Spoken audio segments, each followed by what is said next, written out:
Presented by KJ Bhojpuri.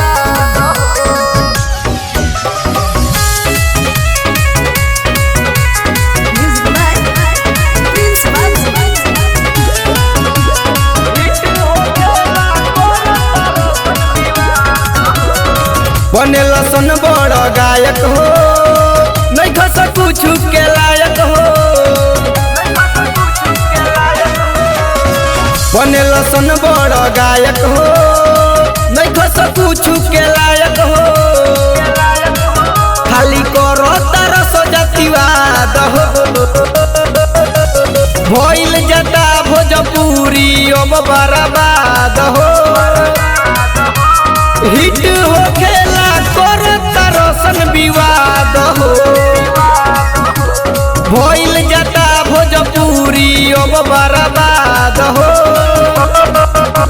Hit हो खेला कर तरसन विवाद हो।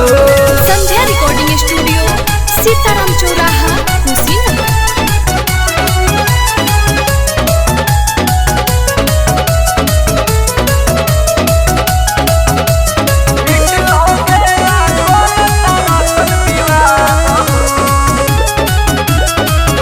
दूसरे के देवे लगारी अवतार सोलाई लाजो शरम नहीं एकनी के बावे बाते से हम समझाइब।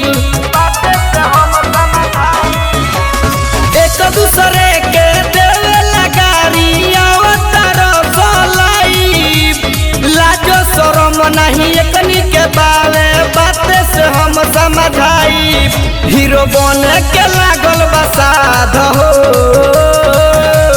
भइल जता भोजपुरी अब बर्बाद हो। हिट हो खेला कर तरसन विवाद हो भइल जता भोजपुरी अब बर्बाद हो।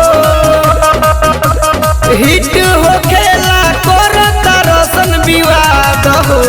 संध्या रिकॉर्डिंग स्टूडियो सीताराम चौराहा कुशीनगर।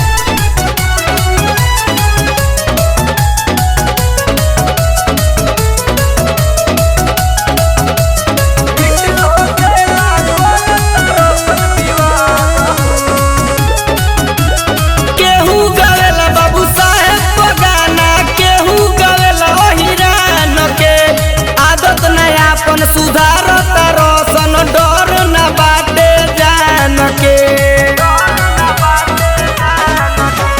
केहू गवेला बाबू साहेब को गाना केहू गवेला हिरान के आदत नया अपन सुधार तरसन डर न बाटे जान के। बिटू राहुल के बात करो याद हो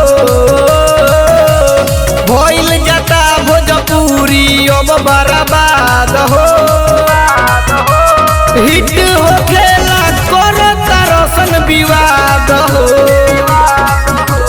भइल जता भोजपुरी अब बर्बाद हो।